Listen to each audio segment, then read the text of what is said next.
Support for WUWM podcast comes from Hop Harvest and Vine and Good Harvest Market in Pewaukee, part of One Destination, combining farm-to-table dining, local craft beers, and organic groceries under one roof. More at goodharvestmarket.com.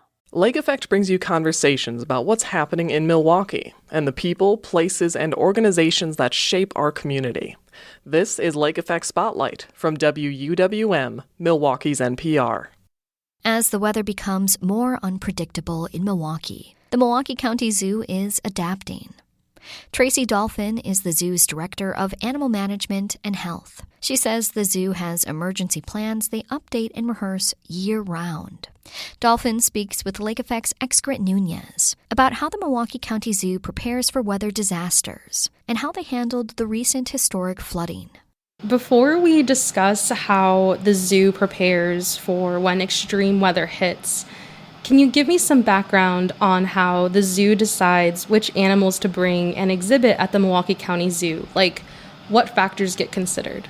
Oh, that's a great question. And there are many factors that are considered, and it really depends on the species of animal that we are bringing in. So one of the very first things we're going to look at is, do we have the facility to house that animal? Do we have the staff that can take care of the animal? Do we have the veterinary care? Do we have the diet? All of those are factors that go into whether we will look at bringing an animal in. But also then we look at, because we're a conservation organization, so we really work with the associations of zoos and aquariums, and we look at the entire population that are housed within the AZA. And we align our collection plan to what is needed. So if we are going to be bringing in a specific type of bird, are they an endangered animal? Are they threatened in the wild? So we look at those kind of ICUN standings to see if those would be a great fit for us as well.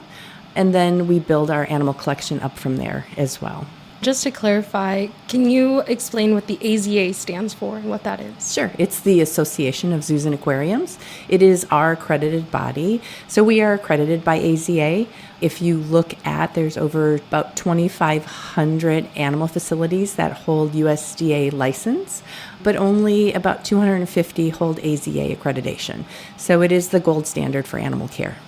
And you were mentioning some of the factors. Does the climate here in Milwaukee is that ever considered of will they be able to live through our winters or something like that? Absolutely. So we look at climate and we look at facility.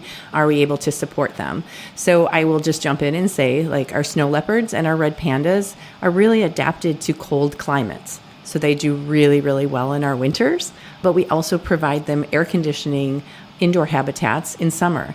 So in reverse, when we look at some of our African hoofstock, they do really well in summer, and then they are provided, warm indoor holdings over winter days as well. So absolutely that does come into play, and that's where our facilities will, make up for when our weather changes as well.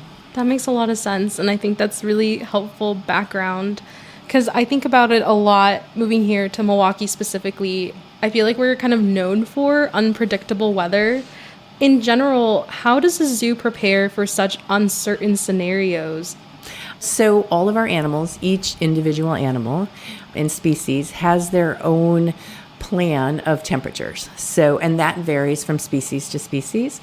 So our bears will have temperature guidelines. Our big cats, as I mentioned, red pandas and snow leopards, they have temperature guidelines that will really dictate what the weather is and what we're going to do to accommodate them. So when there is a temperature that I'm just going to arbitrarily say a temperature, everyone has specific temperatures, but if at 70 degrees, we know at 70 degrees, the red pandas are given access to their air-conditioned indoor holding, that is what our teams will follow as well. And that is across the board for all of our animals, whether it's due to high temperatures or low temperatures. So when it comes to an extreme weather event, like the flood or a tornado alert, is there kind of, along with those temperature guidelines, a guideline of what to do with each animal? Mm-hmm. So we look at it. So we're always monitoring the weather.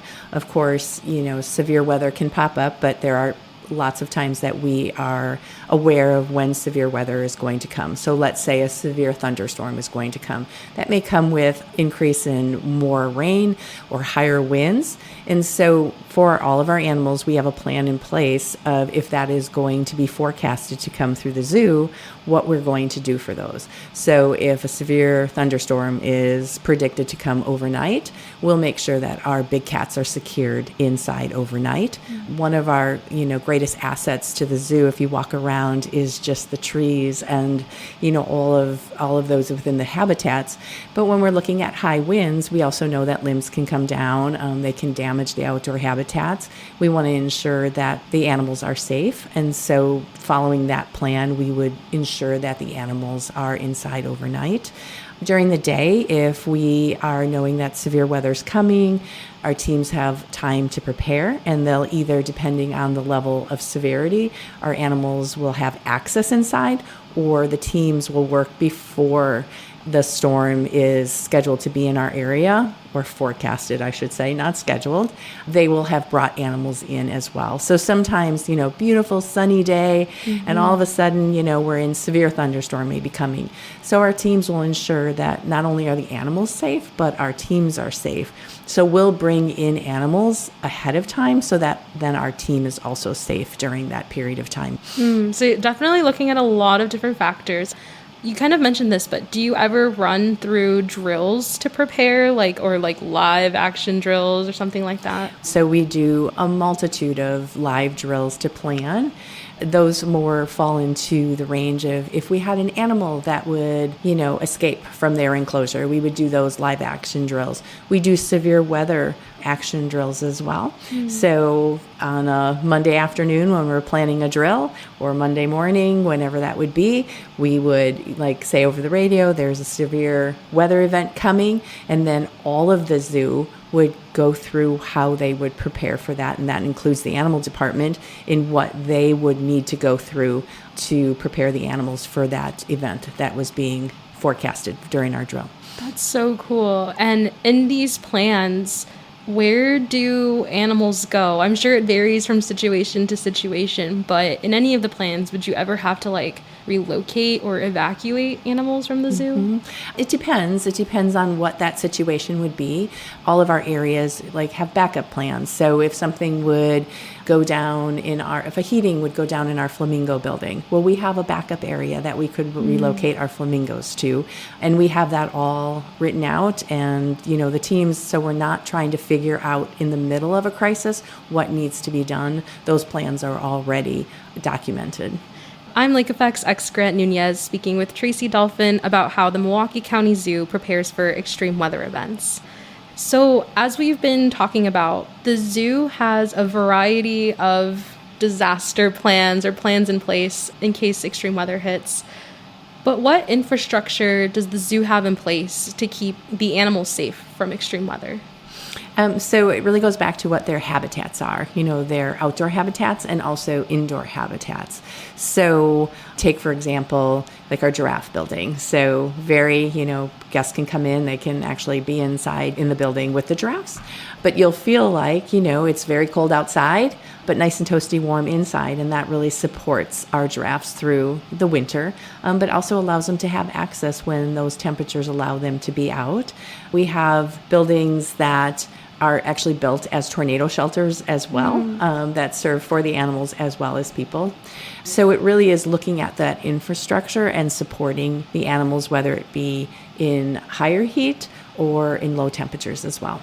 Yeah, I was going to ask you if you could walk me through a real life example, since it has been over a month since Milwaukee has been hit by this historic flood. It was something that was unexpected for a lot of people, but was it like that for you and the zoo? Because it started off as a nice sunny day. It started off as a nice sunny day, and actually, as we were watching the weather, it looked like it was going to clear up as well. And then we had that line that just kept producing more and more rain. And at that point, we have night staff, zookeepers, that are here 24 hours. And so they were going through, they were checking to make sure that the drains were cleared so that we wouldn't get back backup as well in the animal area. So they were communicating with our day team, just letting them know what was going on. Everybody was like in the animal division. All of our animals were safe and sound. There was a few stalls that got a little wet, and some of the runoff from our substrate that went down, because we have a ramp that goes down, was really all that happened for us, which we are, fortunate about. But we also are very prepared, and we take our cues from, if there's rain, are we seeing rain build up in an area? Whether that be, not the historic event, but just regular events. And if we are seeing that, we look to adjust that already so that we're already getting ahead of anything that may be coming our way. I'm not sure how you could get ahead of the historic flooding event. Right. That was just, an event that you couldn't, really forecast. But we were just lucky that in most of our plans already, we had addressed erosion and where water was coming in and drains and things like that ahead of it. Well, before we wrap up, I'm wondering how experiencing this historic flood has prepared you and your team to care for the zoo's animals in future extreme weather events. I think, like I had mentioned, we have one of our buildings is a basement, and that's where we did see some of the water coming in, nothing substantial. So we did go back, talk about how can we do a little more erosion control in that area? How can we set up so the drains, we make sure that the drains are clear and that the water is, being able just to flow through those drains as well. Just minor tweaks because we really didn't have anything.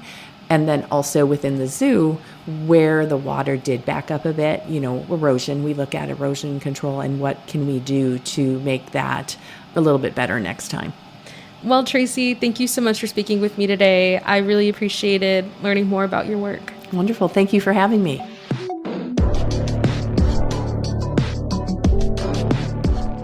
Tracey Dolphin is the Director of Animal Management and Health at the Milwaukee County Zoo. She spoke with Lake Effect's Xcaret Nuñez.